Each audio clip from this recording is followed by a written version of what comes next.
And what we're doing now is we're just working this big baby up. Oh yeah, oh there he goes. Woohoo! And that's what we said. We're about catching big fish out of small boats. That is a bloody big blue shark. Did he get you? You're right. See, a beautiful creature, eh? Just gonna see if I can walk him around the other side here. And you just get the weight, next thing you know, boom, they're exploding out of the ocean. Whoa! How good is this? Get in the boat, Alex, and straight to the boat.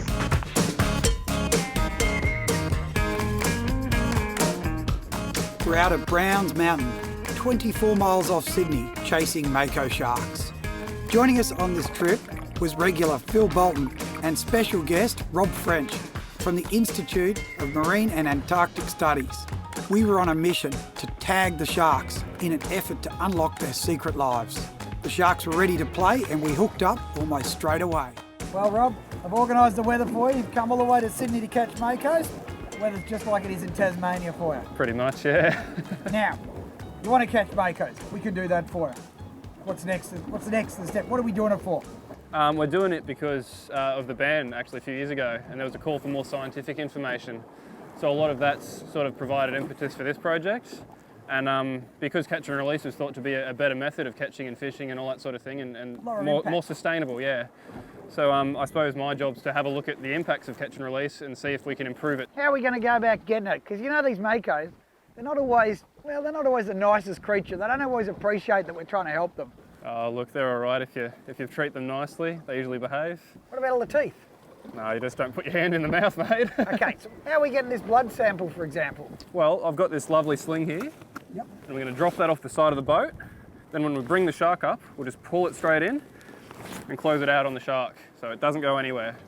So it's easy. All we have to do, catch the fish, put him in the sling, get some blood out of him, put a tag in him, and then let him go.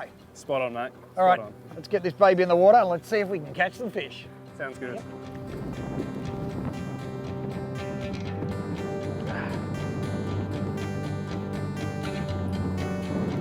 Throw her in.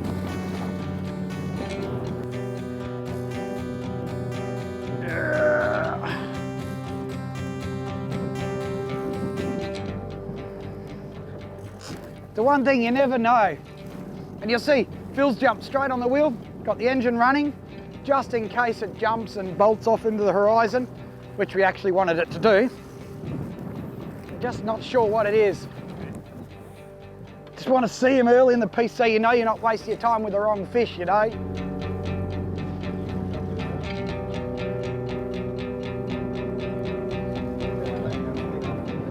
The big fish often swim straight to the boat, you know, they're not that stressed.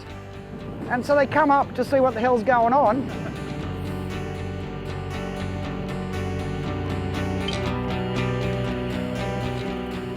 It's a little bit harder when you get this sort of slight chop like this that it's, you know, you get thrown around a little bit when you're trying to really load up on them. Oh, come on.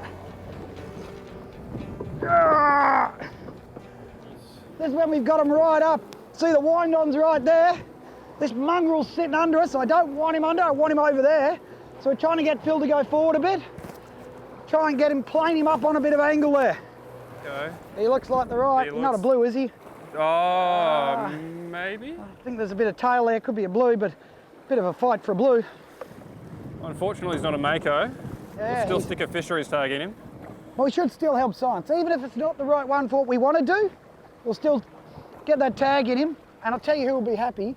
Phil Bolton up there will be a happy man. He's got his tag getting ready now.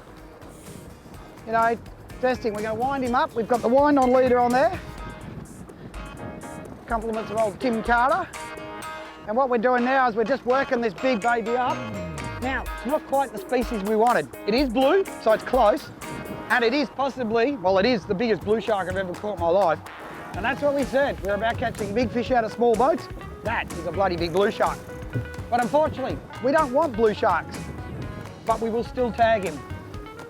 Phil and the tagging program, the game fish tagging program of New South Wales, will be very appreciative. We tag him and we can find out where he goes and what he does. Because blue sharks are found all around the world. Every major ocean, temperate and cool waters, and occasionally even the tropics. So who knows where this guy might go if we get tagging him. Better boating tips from Hella Marine. When driving at night, turn off everything except your running lights to give you the best possible night vision. When drifting at sea, night or day, always keep a watch out for other vessels at all times. When the engine is turned off, monitor your battery levels constantly and turn the engine over every few hours. It's time for our destination profile for the tough Mitsubishi Triton. Browns Mountain is one of Sydney's most famous offshore fishing destinations, found some 24 nautical miles off Sydney Heads or around 20 miles off Botany Bay. It's a small seamount that rises about 100 metres out of the depths. Mind you, the peak is still 400 metres down. Deflecting the current, it acts like a magnet, attracting a wide variety of life.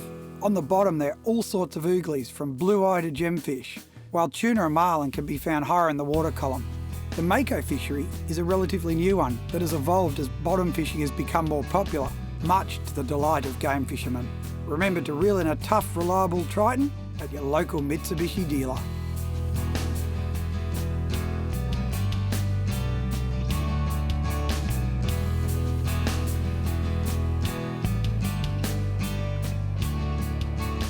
Come around the other side if you want. Oh, there's tags in. Hold him, hold him. Woo-hoo-hoo! Oh, there you got it, Phil. You're holding him. All right, you got him good. I'll drop the rod down. Oh. Did he get you? Oh, you're right. That's what could happen fishing. You might have water on the ledge, but I'll let Phil off for letting that one go. Did you see those teeth? She's all right. Holy moly! My God!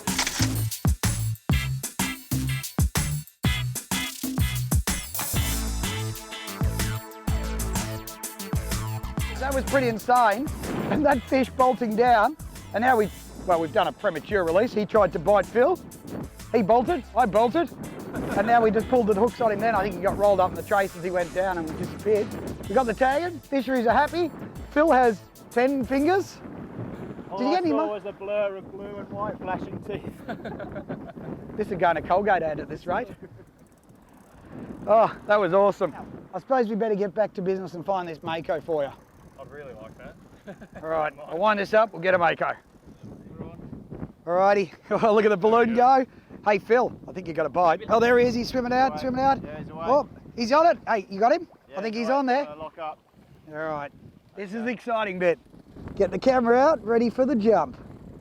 Come on, baby. Got weight? Oh yeah, well, there he goes. Woohoo! Off he goes. Whoa! How good is this? You gotta love those fish. Come on. Oh, look at him go. God, he's a goer, this one. Good performer. Well, that's how you love it. You hook up these Makos and you just get the weight. Next thing you know, boom, they're exploding out of the ocean.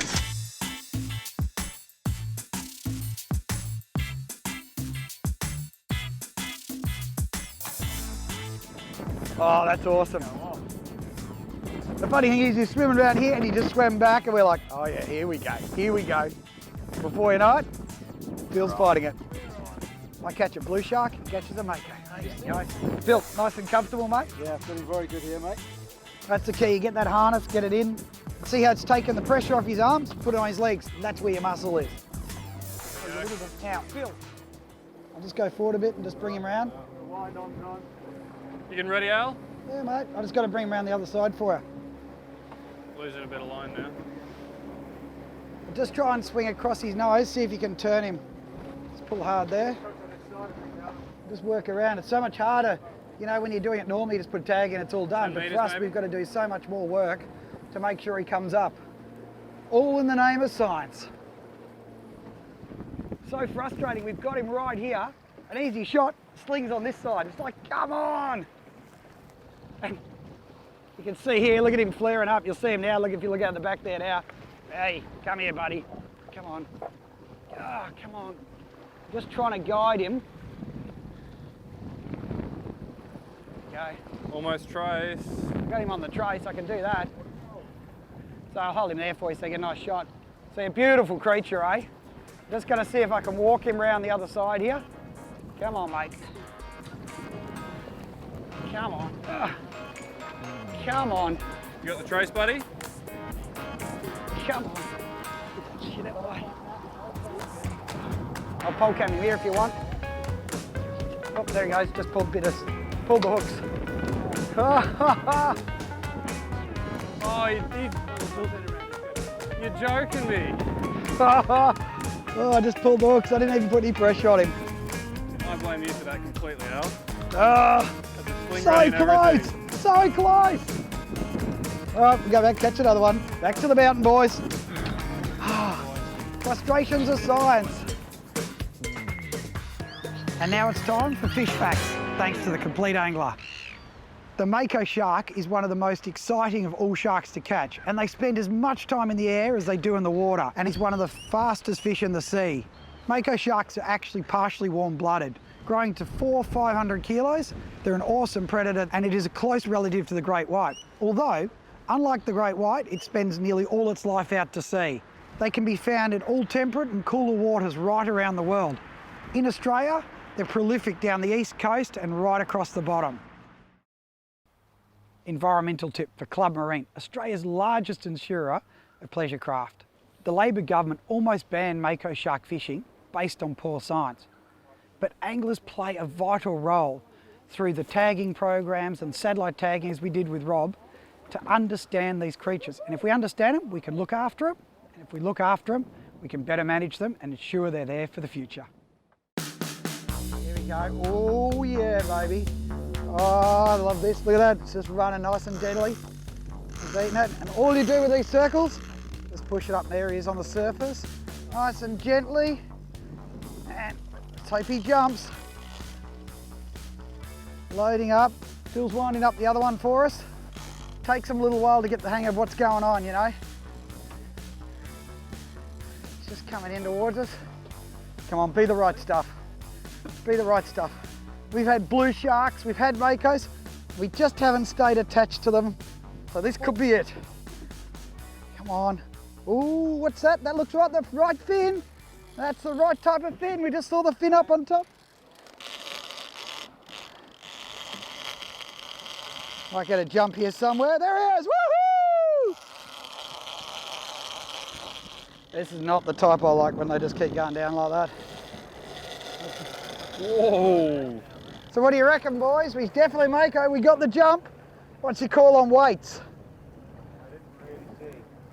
From the gap between the fins, I'd say 80. I reckon so, I reckon he's around that. Nice and fat too. We've all been eating gemfish here. So you need to record the times, don't you? You want to know exactly how, just in case there's something about them fighting a long time or... I'm going to record fight time and see how that affects survival and all that sort of thing. And I'm also recording just sort of time in the sling as well as a separate thing. Ah, rightio, just to make sure that nothing we're doing is having a big effect. What we're doing here is we're rousing him a bit. We're just sitting over him. So we're pulling off him a bit. Just get that line going over his face.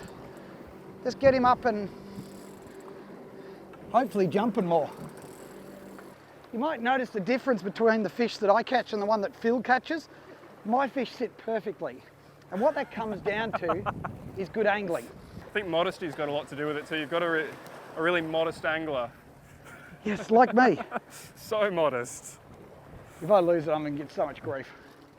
He's hooked nice and well. I'll wind up for you. Sorry, Phil. Winding up for you there. Hooking up is often the easy part, but getting a Mako into the sling proved to be a real task. Our brute force was no match for the shark's sheer size and stubbornness. It didn't matter how hard we pulled, the shark was not going to cooperate. Look at him, what a beautiful fish. Just, do you want me to ease back on the throttle there? Okay, I'll go to the throttle for you. Out of gear. Just watch that. You want to steer the boat returning into... How you guys looking? Oh! Bastard, so bony. Oh, so close.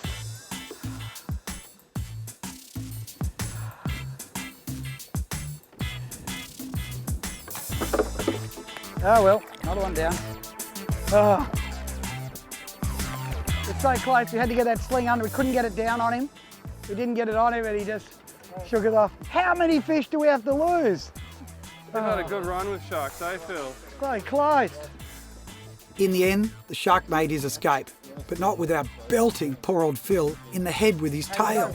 We may have lost the fish, but it still provided us with an almighty adrenaline rush. Well, boys, that was a pretty exciting day, except for one thing. We didn't quite finish what we came here to do. You know what's so frustrating? We went out yesterday, put the sling in, did everything, tested all, perfect. Yeah, it worked like clockwork yesterday. Yeah. That's just one of those things of taking the camera out sometimes, isn't it, I think? Yeah, well, and I think we should blame our pommy cameraman, I suppose, you know. I think that's We a got very all the good fish up. We had the blue shark, which tried to eat you. We had the Mako, Slapped you in and the the face second with his Mako, tail. and the Mako which tried to smash you, basically. So you're like the human punching bag. Well, the fish looked hooked well. They were doing all the right things. It's just trying to get them into the sling and finish that thing to get that tag in. It was just that hard. The hardest getting them bit to into the do. sling. The sling was a challenge. When you think about it, you've got 2 Makos, a blue shark, you've got 100% hook-up rate. So how does that compare, I suppose, to Tassie? Look, mate, there's more sharks here than I've seen in the last 3 days than I have in Tassie the whole time I've been there. The weather's been good, we've had a lot of action, and I'm pretty happy with the results so far. Not to be beaten, we head out the next day and finally managed to get one in the sling and successfully tagged it. A month later, the tag popped off on cue. And would you believe it, it swam all the way to the Coral Sea, some 1,663 kilometres away. That means our shark swam an average of 55 kilometres a day. But in reality, it would have been much further, because no fish swims in a straight line. This information raises more questions than it answers, because we still don't know exactly where they head and when. But hopefully, as more tags report in, we'll be able to unlock the secret lives of these awesome predators, and in the process, improve our fishing techniques and ensure their survival. Don't go anywhere. Coming up is a ridiculously close encounter with a huge Mako.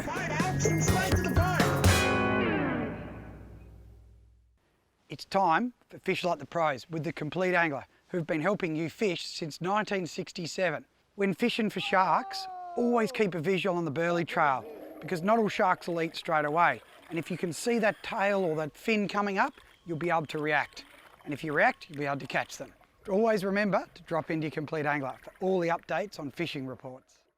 I've fished all my life, and putting in 200 days plus a year, I get to see some amazing things.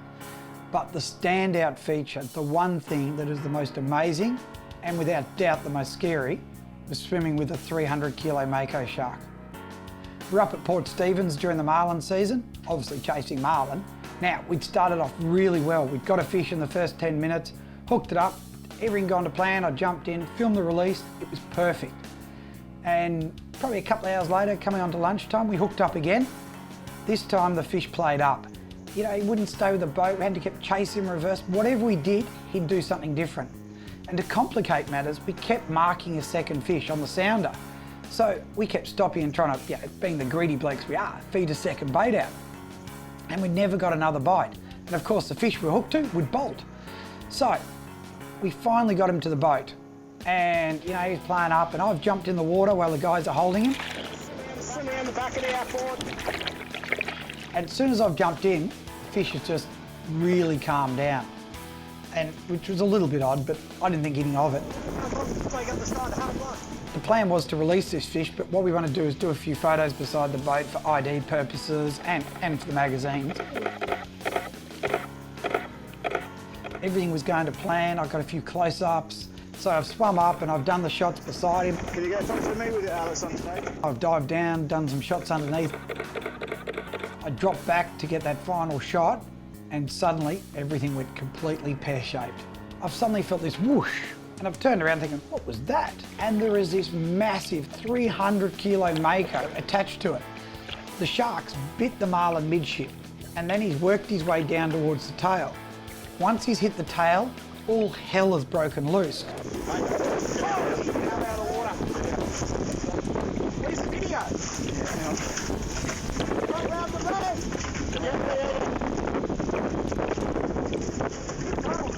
Get in the boat, Al. Swim straight to the boat.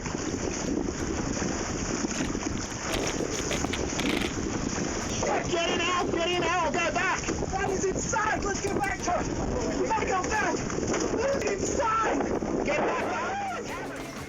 everyone's gone, oh, you're the luckiest man alive, you know, a 300 kilo shark, it would have eaten you first. That shark was never going to eat me. He naturally feeds on the marlin.